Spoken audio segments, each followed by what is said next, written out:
Hello students, halo alkane and hello Areen chapter का आज हमारा फर्स्ट लेक्चर है। हमने बेटा ऑर्गेनिक के फर्स्ट लेक्चर में बेसिक आईयूपीएसी नोमेनक्लेचर पढ़ा या फिर कुछ बेसिक कॉन्सेप्ट से हमने लर्न किए, याद किए। अब हमें चैप्टर को स्टार्ट करना है। जब भी हम किसी चैप्टर को स्टार्ट करते हैं सबसे पहले बेटा नोमेनक्लेचर करते हैं, वो मैं आपको बता चुका हूँ। अब हमें करनी है method of preparation of halo alkanes. तो यानी कि वो कौन कौन से मेथड्स है जिनसे हम हेलो एल्केन को प्रिपेयर कर सकते हैं। तो हम बात कर रहे हैं methods of preparation of halo alkane. Methods of preparation of halo alkane. बेटा मैं आपको एक ट्रायंगल बता रहा हूं, ये ट्रायंगल आपको जरूर याद करना है। ये ट्रायंगल ऑर्गेनिक में बहुत ज्यादा यूज होगा। ये ट्रायंगल है बेटा, यहां है एल्कीन, एल्कीन मतलब आर डबल बॉन्ड आर, और यहां है बेटा एल्कोहल मतलब आर ओ एच, और यहां है हेलो एल्केन मतलब बेटा आर एक्स। ये तीनों आपस में आसानी से प्रिपेयर्ड हो सकते हैं। यानी हेलो एल्केन को मैं एल्कोहल से एल्कीन से बना सकता हूं, हेलो एल्केन से मैं एल्कोहल और एल्कीन दोनों बना सकता हूं। ऐसे ही मैं एल्कोहल से एल्कीन और हेलो एल्केन दोनों बना सकता हूं, और एल्कीन और हेलो एल्केन से एल्कोहल, ये तीनों आपस में इंटरकन्वर्टिबल है। ठीक है, तो जब भी हम प्रिपरेशन पढ़ेंगे, जैसे मान लो मैं चैप्टर पढ़ रहा हूँ हेलो एल्केन, तो सबसे पहली प्रिपरेशन हम पढ़ेंगे एल्कोहल से। ठीक है बेटा, फिर हम पढ़ेंगे एल्कीन या फिर एल्केन से। मान लो एल्कीन भी मैंने यहाँ लिख दिया, साइड में लिखा है, तो एल्कीन या फिर एल्केन से या एल्काइन से, हाइड्रोकार्बन से। ठीक है, नंबर 3 पे फिर हम पढ़ेंगे silver salt of fatty acid से। सिल्वर सॉल्ट और फैटी एसिड से हम कैसे प्रिपेयर करते हैं। तो ये सारे मेथड हम डिस्कस करेंगे प्रिपरेशन ऑफ हेलो एल्केन्स में। तो मैं सबसे पहले बात करूंगा बेटा preparation of hello alkanes from alcohol. Alcohol से हम कैसे बनाते हैं। तो ये ट्रायंगल आई होप आपको याद रहेगा। ये ट्रायंगल मैं यहाँ पर लिख दूंगा, आपको ध्यान रहे। ट्रायंगल यहाँ मैंने बना दिया। ये आपका एल्कोहल है बेटा, ये एल्काइल हलाइड है, ये एल्कीन है। ये ट्रायंगल आपको एक बहुत बढ़िया क्वेश्चन देके जाएगा। अब ये कंप्लीट नहीं है, मैं इसको धीरे धीरे कंप्लीट करता जाऊंगा और आपको रिएक्शन समझ में आती चली जाएगी ट्रायंगल बना कैसे है। ठीक है, तो देखेंगे ध्यान से। सबसे पहले एल्काइल हलाइड की बात करते हैं। एल्काइल हलाइड के अंदर एक्चुअल में कार्बन और हेलोजन का बॉन्ड होता है। हेलोजन की इलेक्ट्रोनेगेटिविटी थोड़ी ज्यादा होती है तो कार्बन की थोड़ी कम होती है। हेलोजन पर पार्शियल थोड़ा सा पार्शियल नेगेटिव होता है और कार्बन पे थोड़ा सा पार्शियल पॉजिटिव होता है। पार्शियल नेगेटिव पॉजिटिव होते हैं, क्या बन गया बेटा, डाइपोल बन गया, और ये क्या कंपाउंड हो गए, पोलर। तो जो हेलो एल्केन है बेटा, ये कोवेलेंट पोलर कंपाउंड होते हैं। Covalent polar compound. कोवेलेंट क्यों, क्योंकि इलेक्ट्रॉन कंप्लीट ट्रांसफर नहीं हुआ, तो आयनिक नहीं बोलेंगे, कोवेलेंट बोलेंगे इसको। तो ये कोवेलेंट पोलर कंपाउंड होते हैं। ये बात क्लियर होगी हेलो एल्केन्स की कि कोवेलेंट पोलर कंपाउंड होंगे। अब हम बात करते हैं प्रिपरेशन की। तो हम सबसे पहले बात कर रहे हैं बेटा फ्रॉम एल्कोहल। फ्रॉम एल्कोहल अगर मैं जर्नल रिएक्शन लिख के दिखाऊं बेटा, जब हम एल्कोहल के अंदर हैलोजन एसिड डालते हैं HX, हैलोजन एसिड, तो यहां से हेलो एल्केन यानी एल्काइल हलाइड और साथ में H2O बन जाता है। आप इसको ऐसे लिख सकते हो। ठीक है, अब देखा जाए हैलोजन HX बेटा किस में टूटता है, H पॉजिटिव और X नेगेटिव। एल्कोहल किस में टूटेगा, R पॉजिटिव और OH नेगेटिव। देखा जाए नेगेटिव ने क्या किया, नेगेटिव को रिप्लेस कर दिया। तो ये जो एग्जाम्पल है बेटा, ये न्यूक्लियोफिलिक सब्स्टिट्यूशन रिएक्शन का एग्जाम्पल है। न्यूक्लियोफिलिक क्या होते हैं, न्यूक्लियस लविंग। न्यूक्लियस लविंग कौन, जिनके ऊपर नेगेटिव चार्ज है। तो नेगेटिव ने नेगेटिव को सब्स्टिट्यूट कर दिया, तो न्यूक्लियोफिलिक सब्स्टिट्यूशन रिएक्शन होती है। लेकिन ये रिएक्शन ऐसे नहीं कि अपने आप हो जाती है। इसकी जो रिएक्टिविटी है बेटा, रिएक्टिविटी वो कुछ पॉइंटों पे डिपेंड करती है। रिएक्टिविटी की बात कर रहा हूं मैं। सबसे पहले जो HI होता है, HI बड़ा जल्दी टूटता है, ये सबसे ज्यादा रिएक्टिव होता है। HBr उससे कम रिएक्टिव होता है बेटा, HCl उससे कम, और HF सबसे कम। HF को तुम यहाँ पढ़ेंगे ही नहीं, तो HF की तो हम बात ही नहीं करेंगे। तो यानी कि HI, HBr, HCl। HI सबसे ज़्यादा रिएक्टिव, HBr कम, HCl और कम। क्यों? क्योंकि HX को किस में टूटना है? H पॉजिटिव और IX नेगेटिव में। HI बड़ी जल्दी टूट जाता है एज कंपेयर टू HCl से। सेकेंड पॉइंट जो रिएक्टिविटी है वो डिपेंड करेगा कि प्राइमरी एल्कोहल है, सेकेंडरी एल्कोहल है, या फिर बेटा टर्सरी एल्कोहल है। टर्सरी एल्कोहल की रिएक्टिविटी ज़्यादा होगी सेकेंडरी प्राइमरी से। ऐसा क्यों होगा ये भी मैं बात आपको बताऊंगा। तो मैं सबसे पहले बेटा इसके मैकेनिज्म की बात करता हूं, जिसको मैकेनिज्म बोलते हैं या मैकेनिज्म, जिसमें दोनों पॉइंट क्या हो जाएंगे? क्लियर हो जाएंगे। ठीक है, तो देखेंगे ध्यान से। तो मैं यही लिख देता हूं, कुछ टीचर इसको मैकेनिज्म बोल देते हैं, कुछ मैकेनिज्म बोलते हैं, आप कोई भी वर्ड यूज कर सकते हो। जब एल्कोहल में क्या है बेटा? ऑक्सीजन, ऑक्सीजन के पास क्या? लोन पेयर, और HX क्या करेगा बेटा? H पॉजिटिव देगा, X नेगेटिव देगा। जब भी लोन पेयर का मतलब क्या हो गया? इलेक्ट्रॉन, इलेक्ट्रॉन मतलब नेगेटिव चार्ज। जब भी लोन पेयर को H पॉजिटिव मिलता है तो वो H पॉजिटिव पे अटैक करेगा ही करेगा। तो सबसे पहला पॉइंट, जो जितना जल्दी H पॉजिटिव दे देगा रिएक्शन उतनी जल्दी हो जाएगी। तो वो कहाँ डिपेंड करेगा? यहाँ से।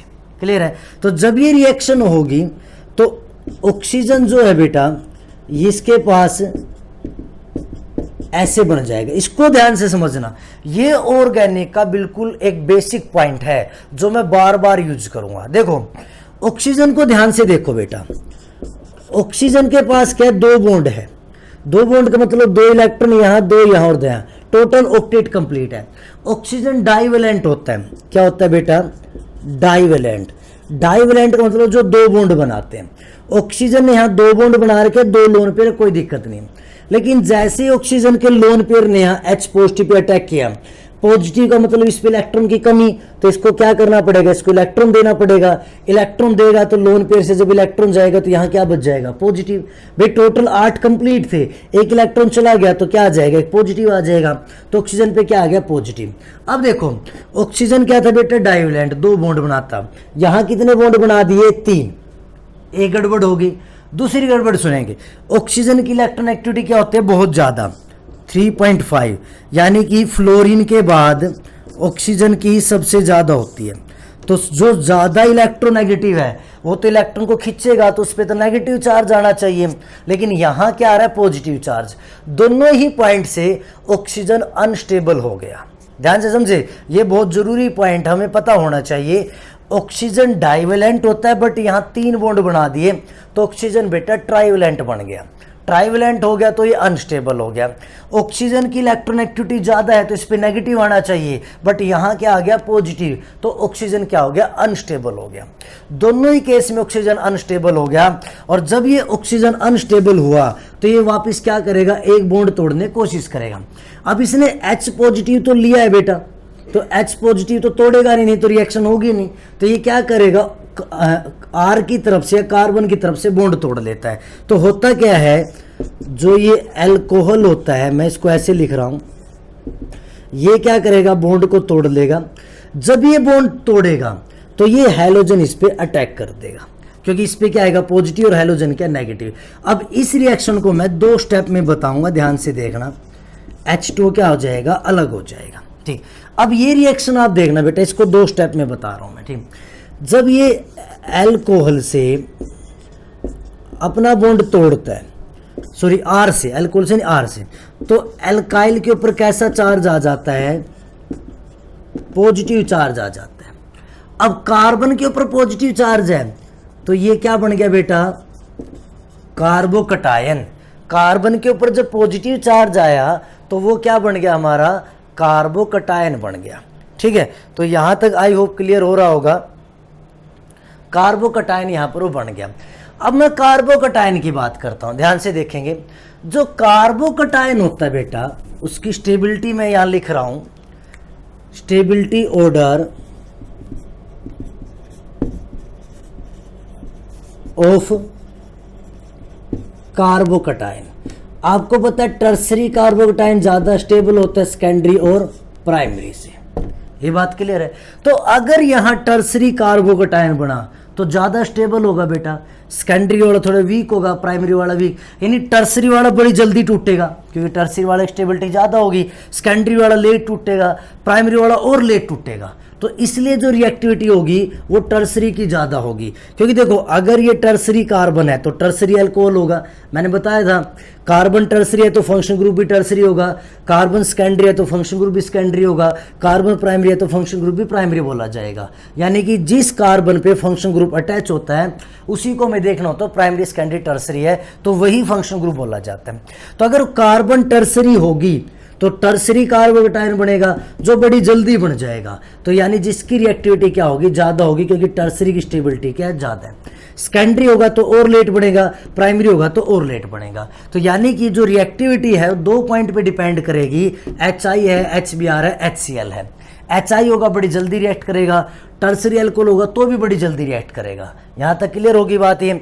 अब देखेंगे, अब मैं मैकेनिज्म की बात कर रहा हूं। मैंने दो पॉइंट में दो रिएक्शन में दो स्टेप में मैकेनिज्म बताया बेटा, ठीक है, ये बात क्लियर होगी सबको। तो यहां से क्या होगा, H2O अलग हो जाएगा और हैलोजन एसिड बन जाएगा, रिएक्शन कंप्लीट हो जाएगी। अब मैं ये एग्जांपल लेके चलता हूं, ठीक है। पहले मैं HCl को लेके चलूंगा। अब देखो HCl की रिएक्टिविटी सबसे कम है।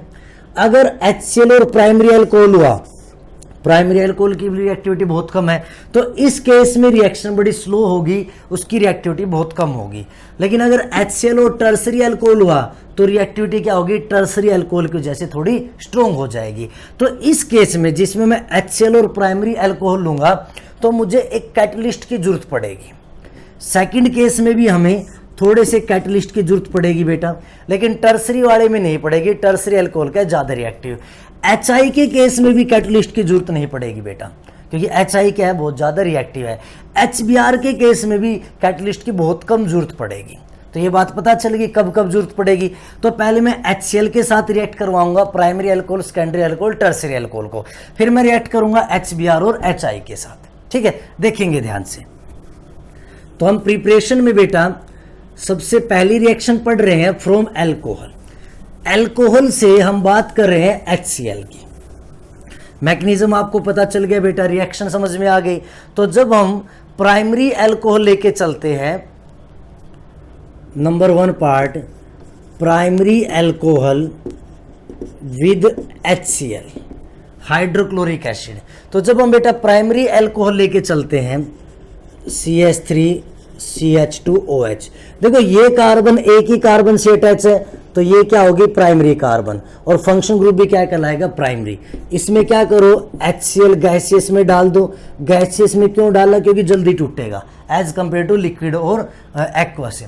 तो HCl गैसियस में डालेंगे तो हम क्या यूज करेंगे, इसमें एक एनहाइड्रस को शॉर्ट फॉर्म में लिख रहा हूं, ZnCl2 डालते हैं। एनहाइड्रस ZnCl2 ये बहुत ज़्यादा रिएक्टिव होता है, और ये जो एनहाइड्रस ZnCl2 यूज करके हम प्रोसेस बनाते हैं, इसको बेटा ग्रूव्स प्रोसेस बोलते हैं। तो यहाँ लिख देता हूँ मैं, कभी कभी हमसे ऐसे पूछ लेता है ग्रूव्स प्रोसेस लिखिए। तो ग्रूव प्रोसेस क्या है बेटा, जिसमें एनहाइड्रस ZnCl2 का यूज होता है। तो यहाँ से रिएक्शन क्या बनेगी, CH3CH2Cl और H2O। मैकेनिज्म मैं आपको बता चुका हूँ। अगर मान लो मैं सेकेंडरी अल्कोहल लेता हूं, सेकेंडरी अल्कोहल का case, secondary alcohol CH3OH sorry. अब देखो फंक्शन ग्रुप कौन से कार्बन पे है, इस पे। ये कार्बन डायरेक्ट कितने कार्बन से जुड़ा है, 2, तो ये क्या हो गया बेटा, सेकेंडरी अल्कोहल, ठीक है। तो अल्कोहल को क्या बोलेंगे, सेकेंडरी। अब फिर क्या करेंगे, HCl डालेंगे गैसियस में, ठीक है। HCl डालेंगे तो थोड़ा सा आपको फिर से क्या करना पड़ेगा, एनहाइड्रस ZnCl2 डालना पड़ेगा, क्योंकि सेकेंडरी भी क्या है, कम रिएक्टिविटी है। तो यहां से क्या बनेगा, CH3CH CH3Cl और साथ में H2। लेकिन अगर हम टर्सरी एल्कोहल ले ले बेटा, अगर हम टर्सरी एल्कोहल कंसीडर करते हैं तो टर्सरी एल्कोहल की रिएक्टिविटी क्या बहुत ज़्यादा है। तो टर्सरी एल्कोहल में CH3C, CH3, CH3OH प्लस में HCl कंसनट्रेटेड डाल देंगे, रिएक्शन बिल्कुल डायरेक्ट हो जाएगी। CH3, CH3, CH3 और यहाँ Cl और साथ में H2। तो टर्सरी वाले के लिए हमें कोई भी कैटलिस्ट वगैरह की जरूरत नहीं पड़ेगी। एक चीज़ और हमें नोटिस करनी है, कुछ बच्चे जब ये बॉन्ड बनाते हैं तो इनको ऐसे लिख देते हैं CH3CH, CH3, जो भी आगे ग्रुप लगा है, ठीक है। अब देखो ये वाला जो बॉन्ड है बेटा, ये कार्बन और हाइड्रोजन के बीच में नहीं है, ये कार्बन कार्बन के बीच में। तो बॉन्ड को ऐसे दिखाना है कि वो कार्बन कार्बन के बीच में, ना कि हाइड्रोजन के। हाइड्रोजन तो ऑलरेडी बॉन्डेड है। एक्चुअल में कैसे है, अभी इस कार्बन पे 3 हाइड्रोजन है, हाइड्रोजन तो इस कार्बन से बॉन्डेड है जो यहाँ लगा हुआ है, ये क्या है, कार्बन कार्बन का बॉन्ड है। तो हमें कार्बन कार्बन का बॉन्ड दिखाना बीच में या हाइड्रोजन पे नहीं दिखाना है। कभी कभी हम ऐसे ही करते हैं, जब OH लगाते हैं, जैसे मान लो इस केस में मैं OH को नीचे लगा रहा हूँ तो मैंने ऑक्सीजन के साथ बॉन्ड दिखाया। कुछ बच्चे क्या करेंगे, ऐसे बीच में लगा देंगे या फिर जल्दबाजी में ऐसे हाइड्रोजन के साथ लगा देंगे। नहीं, ऐसे नहीं लगाना भाई, ऑक्सीजन के साथ लगाना है। तो मैं अभी तो यहाँ लिख रहा हूँ, तो आपको पता होना चाहिए कि कौन सा बॉन्ड कहाँ लगाना है। तो जब आप सेकेंडरी, प्राइमरी और टर्सरी एल्कोहल लेते हो तो हैलोजन एसिड यानी HCl के साथ अलग अलग रिएक्शन मिलती है। तो पहला पॉइंट हमारा हो गया कि HCl के साथ हम कैसे रिएक्ट करते हैं। अब इसी केस में एक एक्सेप्शनल केस है बेटा, जरूर ध्यान से देखेंगे। जब हम अल्कोहल का केस लेते हैं, बहुत इंपॉर्टेंट है ये क्वेश्चन आते हैं IIT में जाके, जब हम नॉर्मल सोच के चलते हैं बट प्रोडक्ट कुछ और बन जाता है। हम नॉर्मली क्या करते हैं, OH को Cl से रिप्लेस कर देते हैं, लेकिन प्रोडक्ट क्या होता है बेटा, डिफरेंट बनता है। तो ये बात आपको जरूर नोटिस करनी है, मैं यहाँ नोट करके लिख रहा हूँ, नोट जरूर ध्यान देंगे। CTM, कैच टू मेमोरी, इस बात का जरूर देखें। जैसे मान लो मेरे पास एक रिएक्शन है CH3, CH3, CH3, उसके बाद है बेटा CH2 और OH। ये मेरे पास अल्कोहल है। इस अल्कोहल को हमने क्या किया बेटा, हैलोजन एसिड के साथ HCl के साथ रिएक्ट करवाया, HCl। अब हम जनरली क्या करते हैं, जैसे हमने पहले भी देखा है कि OH को रिप्लेस कर देंगे, तो यहाँ से क्या बना देंगे, CH3C, CH3, CH3, CH2Cl और H2, ऐसा बना देंगे जनरली जो हम करते हैं। बट ऐसा नहीं होगा इस रिएक्शन में। इसलिए मैं आपको बताता हूं कि जो आप सोच रहे हो ना, शायद उससे थोड़ा डिफरेंट बने। तो अपने कॉन्सेप्ट को स्ट्रोंग रखिए, ऐसा नहीं कि बस आंख बंद करके चले जा रहे हो। कॉन्सेप्ट को देखिए कि कहाँ क्या क्या चेंजेस आ सकता है, और वो बहुत ज़्यादा इंपॉर्टेंट है। ठीक है, देखेंगे ध्यान से। जब ये रिएक्शन हम करते हैं, ये क्यों नहीं बनी वो मैं आपको बताऊंगा। तो मैं पहले ना इसका मैकेनिज्म डिस्कस करता हूं। देखें मैकेनिज्म, जब इसको बेटा H पॉजिटिव मिलेगा, साथ में क्या है, साथ में Cl नेगेटिव है HCl से, तो वही काम होगा। ऑक्सीजन क्या करेगा, हाइड्रोजन पे अटैक करेगा। जो जिस पे अटैक करता है, नेगेटिव हमेशा पॉजिटिव पे अटैक करता है, तो एरो ऐसे दिखाए जाते हैं, उल्टा मत कर देना कभी भी।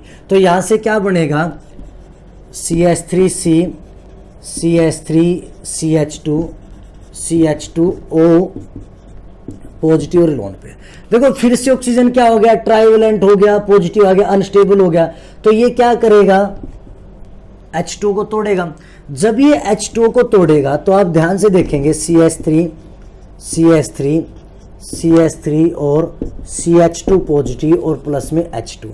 ये क्या बना बेटा, कार्बोकटायन। ये कौन सा कार्बोकटायन है, प्राइमरी। जब ऐसे प्राइमरी कार्बोकटायन हो और उससे जस्ट नेक्स्ट सेकेंडरी या टर्सरी कार्बन हो, ये कौन सी कार्बन है, टर्सरी, या फिर सेकेंडरी या हाइड्रोजन भी हो सकता है। तो उससे जो नेक्स्ट है बेटा, वो या तो सेकेंडरी होनी चाहिए, सॉरी टर्सरी होनी चाहिए या वो क्वाटरनरी होनी चाहिए, सेकेंडरी पे नहीं होगा, या टर्सरी या क्वाटरनरी। ये कौन सी कार्बन है, 1 2 3 4 से जुड़ी है, क्वाटरनरी कार्बन है। जब हमारा कार्बोकैटायन प्राइमरी बने और उससे नेक्स्ट कार्बन टर्सरी या क्वाटरनरी हो तो वो मिथाइल ग्रुप को एक्सचेंज कर देता है। इसको बोलते हैं बेटा मिथाइल शिफ्टिंग।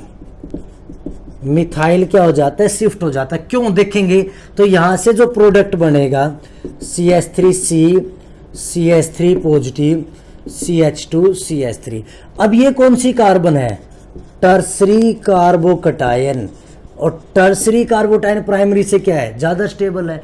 तो स्टेबिलिटी की वजह से मिथाइल ग्रुप, अगर यहाँ हाइड्रोजन होता तो हाइड्रोजन भी हो जाता, मिथाइल ग्रुप क्या हो जाता है, शिफ्ट हो जाता है। अब जो Cl नेगेटिव है बेटा वो जा करके यहाँ जुड़ेगा, तो जो प्रोडक्ट बनेगा उसको मैं ऐसे लिख रहा हूँ CH3, CH3Cl, CH2, CH3।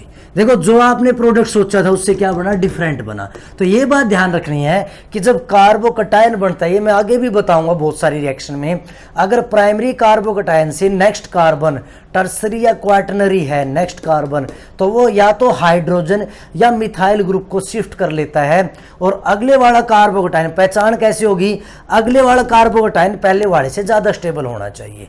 तो ये ज़्यादा स्टेबल होगा तो ये ग्रुप जा करके अब यहाँ जुड़ेगा, तो जो आप सोच रहे हो उससे क्या होगी बेटा, डिफरेंट रिएक्शन होगी।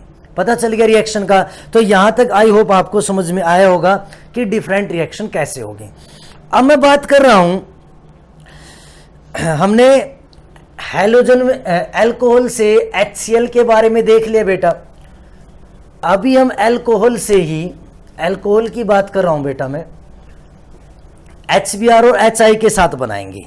तो हम बात करेंगे ब्रोमो एल्केन और एल्काइल ब्रोमाइड कैसे बनाते हैं, यानी कि सेकंड, फर्स्ट था HCl से, अब सेकंड है बाई HBr। HBr से कैसे बनाते हैं, जब हम HBr की बात करते हैं तो हमारे पास क्या बेटा, हेलो अल्कोहल है, इसमें हम HBr डालते हैं।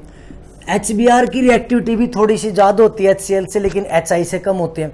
तो इसमें हमें बिल्कुल लिटिल अमाउंट में H2SO4 की जरूरत पड़ती है, बिल्कुल लिटिल अमाउंट में, ये नहीं बहुत ज़्यादा आपको चाहिए, लिटिल अमाउंट में क्या होती है, H2SO4 की जरूरत पड़ती है।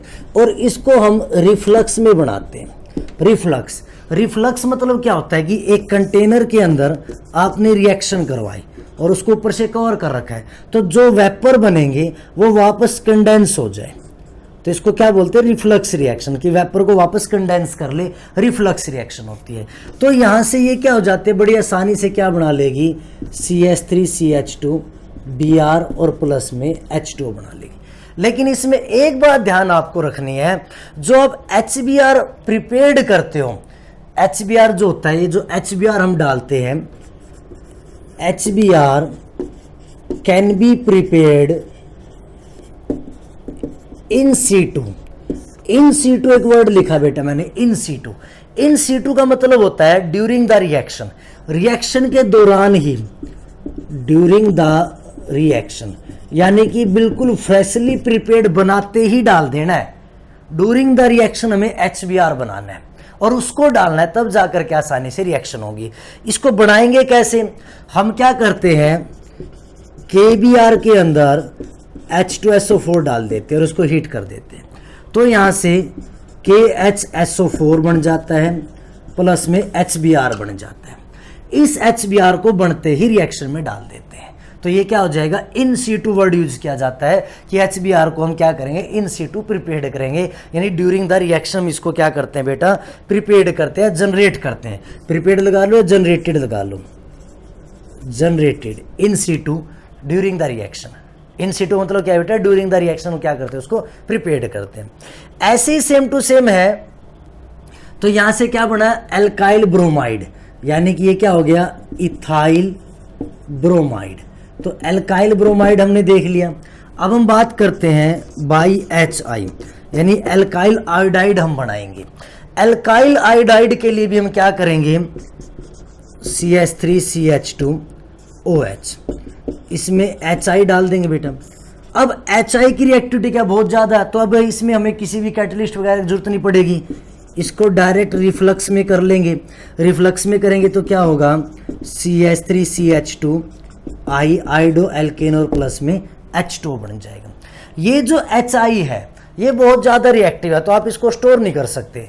अगर आप HI को स्टोर करते हो ना बेटा, तो ये H2 और I2 में टूट जाता है, तो इसलिए हम इसको लॉन्ग टर्म पे स्टोर नहीं कर सकते। ठीक, तो हमें ये भी क्या करना पड़ेगा, इन सीटू जनरेट करना पड़ेगा। तो यानी कि HI can be generated in situ. In situ क्या करेंगे, उसको जनरेट करेंगे। कैसे जनरेट करेंगे, हम क्या करेंगे, फोस्फोरिक एसिड में पोटासियम आयोडाइड डाल देंगे। ठीक, तो यहाँ से KH2PO4 और प्लस में HI बन जाता है। ठीक है, एक पोटासियम हाइड्रोजन रिप्लेस हो जाएगा तो HI बन जाएगा। बनते इसमें डाल देंगे। इसमें तो बल्कि इतना होता है कि बनते नहीं, ये दोनों इसके अंदर डाल देते हैं। यानी कि अगर मैं अल्कोहल की बात कर रहा हूँ बेटा, जैसे HI का केस जो मैं लेके चल रहा हूँ, तो इस केस में तुम क्या करते, इतना ज़्यादा वेट नहीं करते कि बना और फिर बाद में डालना, रिएक्शन को डायरेक्ट कर देते हैं CH3CH2OH। रिएक्शन के अंदर ही KI प्लस H3PO4 डाल देते हैं, तो यहाँ से क्या बन जाएगा, CH3CH2। रिफ्लक्स में रिएक्शन करनी है ताकि वेपराइज ना हो, क्योंकि आयोडीन वेपराइज बन के बाहर हो जाएगी। CH3CH2I प्लस में KH2PO4 बन जाएगा, और साथ में क्या बन जाएगा बेटा, H2O बन जाएगा। तो यहाँ से क्या प्रिपेयर हो जाएगा, एल्काइल आयोडाइड, यानी ये क्या हो गया, इथाइल आयोडाइड। तो HI बहुत ज़्यादा रिएक्टिव है, उसके लिए हमें क्या करना है, ना तो किसी कैटलिस्ट की जरूरत है बेटा, डायरेक्ट रिएक्शन करेंगे, फ्रेशली प्रिपेयर्ड बनाते हैं। ऐसे ही HBr है, लेकिन HCl के केस में जब प्राइमरी सेकेंडरी एल्कोहल होगा हमें कैटलिस्ट की जरूरत पड़ेगी, टर्सरी एल्कोहल में हमें कैटलिस्ट की जरूरत नहीं पड़ेगी। तो ये हमारा पहला मेथड था जिससे हम एल्कोहल से क्या करते हैं बेटा, एल्कोहल से ही हम क्या करते हैं, हेलो एल्केन बनाते हैं। किसका यूज करके, HX का यूज करके। अब मैं एल्कोहल से ही बेटा PCl5 और PCl3 और SOCl2 इनका यूज करके बनाते हैं। देखेंगे ध्यान से, एल्कोहल से ही हम एल्कोहल से प्रिपरेशन कर रहे हैं बेटा। तो एल्कोहल से हम लोगों ने सबसे पहला मेथड किया बाई हैलोजन एसिड, इसको हैलोजन एसिड बोलते हैं, और उसमें देखा अलग अलग रिएक्शन कैसे होगी, डिफरेंट टाइप्स की रिएक्शन। अब नंबर 2 है by the action of PCl5, PCl3 and SOCl2। PCl5, PCl3 और SOCl2 की रिएक्शन से हम कैसे करते हैं, जनरल रिएक्शन बताएंगे, मैकेनिज्म आप लोगों को इसका करने की जरूरत नहीं। जो भी एल्कोहल हमारे पास होता है, चाहे वो प्राइमरी, सेकेंडरी या टर्सरी है, जब हम PCl को रिएक्ट करते हैं, अब आप ना PCl के बारे में देखिएगा, जब भी आप PCl रिएक्ट करें ऐसे कंपाउंड के साथ जिसमें OH है, तो ध्यान रखिए हमेशा एक POCl3 बाहर निकलेगा। क्या बाहर निकलेगा, POCl3 बाहर निकलेगा बेटा, और साथ में HCl या HCl बाहर निकलेगा। अब बचा क्या, देखो 5Cl3 और 4 यूज हो गए, एक बच गया बेटा, P आ गया, O आ गया, H आ गया, तो क्या बच गया, RCl। ये रिएक्शन हो जाएगी। देखो एक रिएक्शन और बताता हूँ, ये मान लो कार्बोक्सिलिक है, ठीक है, कार्बोक्सिलिक कैसे होता है, C डबल बॉन्ड OH, इसमें आपने PCl5 डाला, इसमें भी क्या OH है, तो यानी क्या बनेगा, RC डबल, OH को छोड़ के जो ग्रुप है उसके साथ तो Cl आ जाएगा, RC डबल बॉन्ड OCl और साथ में POCl3 और साथ में HCl। ठीक है, तो जब भी PCl की रिएक्शन ऐसे ग्रुप के साथ करो जिसमें OH प्रेजेंट है, OH को छोड़ के जो भी ग्रुप बचा है उसमें आप Cl लगा दो, साथ में POCl3 निकाल दो और HCl बना दो। तो ये कहानी है PCl5 की। अब PCl3 की कहानी थोड़ी सी अलग है। जब आप PCl3 लेके चलते हो बेटा, एल्कोहल में आपने PCl3 लिया, तो आपको एल्कोहल के उस ग्रुप के 3 मॉलिक्यूल लेके चलने, तीनों R के साथ क्या हो जाएगा, Cl लग जाएगा, तो 3RCl। अब क्या बचा, देखो 3 OH बच गए, एक P बच गया, तो इसको POH थ्राइस ऐसे लिखेंगे, या इसको हम शॉर्ट फॉर्म में H3PO3 लिख सकते हैं। देखो POH थ्राइस जो होता है ये एक्चुअल में H3PO3 होता है, ठीक है। तो हम क्या करेंगे, जब भी PCl3 लेंगे तो 3 मॉलिक्यूल लेंगे, उसमें H3PO3 बनता है। जैसे कार्बोक्सिलिक का ग्रुप है RCOOH प्लस PCl3, ये OH हटा दो तो 3 मॉलिक्यूल RCOCl प्लस में H3PO3। बड़ा आसान है, हमें OH को हटा के जो ग्रुप बच गया उसमें Cl जोड़ देने हैं, 3 मॉलिक्यूल लेके, और जो OH ग्रुप है बेटा वो फॉस्फोरस के साथ तीनों भेज के H3PO3 बना देना है। तो यहाँ से क्या हो जाएगा, PCl3 के साथ रिएक्शन हो जाएगी। अब मैं बात करता हूँ SOCl2 के साथ। SOCl2 के साथ कैसी रिएक्शन है, जब आप अल्कोहल लेते हैं बेटा, थायोनाइल क्लोराइड बोलते हैं इसको, SOCl2 को। क्या नेम है, थायोनाइल क्लोराइड। मैं लिख देता हूं S डबल बॉन्ड O और 2 Cl होते हैं बेटा, ClCl, इसको थायोनाइल क्लोराइड बोलते हैं। थायोनाइल क्लोराइड से हम बना सकते हैं। तो जब हम थायोनाइल क्लोराइड लेते हैं SOCl2, ठीक है, तो यहां से क्या होगा, देखो एक HCl एक SO2, हैलोजन एल्काइल हैलाइड बन जाएगा, HCl बाहर निकल जाएगा, SO2 बाहर गैसेस बन के। देखना ध्यान से जो बोल रहा हूं, एक HCl के साथ HCl गैस बन के बाहर, एक OSO के साथ SO2 बन के बाहर, तो क्या बच गया, RCl बन गया, RCl। अब कई बार क्वेश्चन ये आता है कि थायोनाइल क्लोराइड का मेथड सबसे बढ़िया क्यों माना जाता है। जब भी हम बाकी मेथड देखते हैं तो RCl के साथ कोई ना कोई मिक्सचर में बन रहा है, यानी कि इसको ये प्योर नहीं है, कोई ना कोई मिक्सचर में इम्प्योरिटी आ रही है। लेकिन यहाँ जो HCl SO2 बना, ये गैसियस रिएक्शन में बाहर निकल गए, तो यहाँ से हमें क्या मिलता है, प्योर एल्काइल हैलाइड मिलता है। तो प्योर एल्काइल हैलाइड ये हमें देता है, इसलिए हम थायोनाइल क्लोराइड का ज़्यादा यूज कर सकते हैं। तो ये मेथड हमने पढ़े जिनसे हमने अल्कोहल से हमने क्या किया, अल्कोहल का यूज करके हमने हैलो एल्केन बनाया। तो अगर आपको ध्यान हो, अभी जो मैंने मेथड पढ़ाई, मैं इस ट्रायंगल को थोड़ा बड़ा करके लिख रहा हूं। आप लोगों ने एल्कीन पढ़ा, अल्कोहल पढ़ा और हैलो एल्केन पढ़ा। अल्कोहल से हैलो एल्केन बनाने के लिए हमने HX पढ़ा बेटा, PCl5 पढ़ा, PCl3 पढ़ा, SOCl2 पढ़ा। ये चारों मेथड यूज करके हम अल्कोहल से हैलो एल्केन बना सकते हैं। तो हमने अल्कोहल से हैलो एल्केन बनाने के सभी मेथड डिस्कस कर लिए। अब नेक्स्ट लेक्चर में हम पढ़ेंगे हाइड्रोकार्बन से एल्कीन एल्काइन एल्केन से हम हैलो एल्केन कैसे बना सकते हैं। तो आई होप आप वीडियो को कंटिन्यू देखते रहेंगे। Thank you very much.